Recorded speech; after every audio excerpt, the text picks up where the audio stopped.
नाज़रीन, कहा जाता है कि एक खबर सहाफ़ी को बना देती है और एक खबर सहाफ़ी का करियर तबाह करके रख देती है। जी हाँ, मारूफ सहाफ़ी सुहेल वड़ाइच ने अपने कॉलम में दावा किया था कि ब्रसेल्स में army chief field marshal Asim Munir ने कहा है कि पाकिस्तान में सियासी मुफाहमत तभी मुमकिन है जब मुखलिसाना माफ़ी मांगी जाए। ये जुमला सोशल मीडिया पर जंगल की आग की तरह फैल गया। एक तरफ मुखालिफिन ने कहा कि ये माफ़ी तहरीक इंसाफ के लिए एक पैगाम है, जबकि दूसरी तरफ हामियों ने कहा कि ये रियासती इदारों की पॉलिसी का इजहार है। लेकिन हकीकत क्या है? उसी मुकाम पर DGISPR लेफ्टिनेंट जनरल अहमद शरीफ चौधरी का बाज़ाब्ता रद्द अमल आया। उन्होंने वाज़ेह तौर पर कहा कि ब्रसेल्स में किसी किस्म की सियासी गुफ्तगू नहीं हुई, ना ही किसी पार्टी का नाम लिया गया और ना ही किसी मुआफ़ी की बात की गई। उनके मुताबिक ये खबर गुमराहकुन है और हक़ाइक़ को तोड़ मरोड़ कर पेश करने की कोशिश की गई है। DGISPR ने यह भी कहा कि ब्रसेल्स में एक बड़ी तकरीब थी जहां हजारों पाकिस्तानी शरीक थे। वहां कोई सियासी मुआफ़ी या PTI के जिक्र का सवाल ही पैदा नहीं होता, बल्कि असल पैगाम यह था कि 9 मई जैसे वाक़यात में मुलव्वस अफराद को कानून के मुताबिक जवाब देना होगा। यानी हकीकत यह है कि ब्रसेल्स में PTI का जिक्र हुआ ही नहीं। इस बयान ने पूरे तनाज़े को एक नया मोड़ दे दिया और यह पैगाम दिया कि अफवाहों पर यकीन करने के बजाय मुस्तनद ज़राए पर भरोसा किया जाए। अब आते हैं दूसरी बड़ी खबर की जानिब, इमरान खान और उनके मुकद्दमात की तफसील। या नाज़रीन इकराम, इमरान खान इस वक्त पाकिस्तान के सबसे बड़े कानूनी मुहासरे में हैं।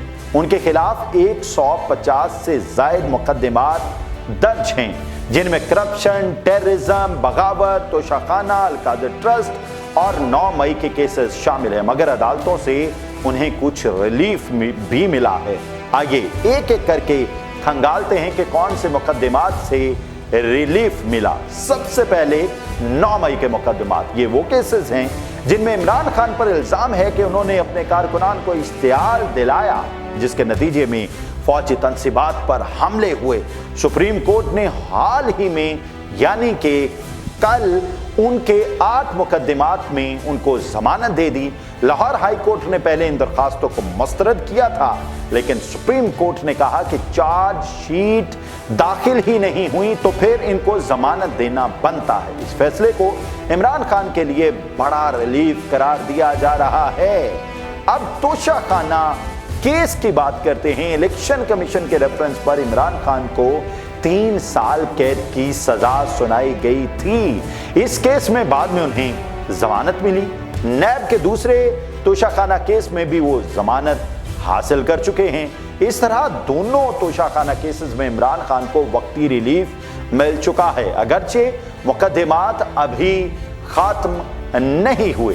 साइफर या स्टेट सीक्रेट केस में इमरान खान को 10 साल कैद की सजा सुनाई गई थी। ये केस उस वक्त बहुत ज्यादा तवज्जो का मरकज बना था, क्योंकि इसमें रियासती राज अफशा करने के इल्जामात थे, मगर बाद में अदालत ने सजा को कलअदम करार दे दिया। यूं ये केस भी अब कानूनी तौर पर खत्म हो चुका है। इद्दत केस में इमरान खान और उनकी अहलिया बुशरा बीबी को 7 साल सजा सुनाई गई थी। इल्जाम ये था कि निकाह इद्दत पूरी होने से पहले हुआ, मगर जुलाई 2024 में इस्लामाबाद हाई कोर्ट ने दोनों को बरी कर दिया। इस तरह ये केस भी माजी का हिस्सा बन गया। अब आते हैं अल-कादर ट्रस्ट केस। अल-कादर ट्रस्ट केस को इमरान खान के खिलाफ सबसे बड़ा मालियाती स्कैंडल कहा जा रहा है। इसमें बरतानिया से 190 मिलियन पाउंड की वापसी का मामला है, जिसे इमरान खान की हुकूमत ने बहरिया टाउन के साथ एडजस्ट किया। इस केस में इमरान खान को 14 साल की सजा सुनाई गई थी, लेकिन मई 2024 में इस्लामाबाद हाई कोर्ट ने उन्हें जमानत दे दी। ये केस अभी भी ज़ेरे समाअत है और फैसला आना बाकी है।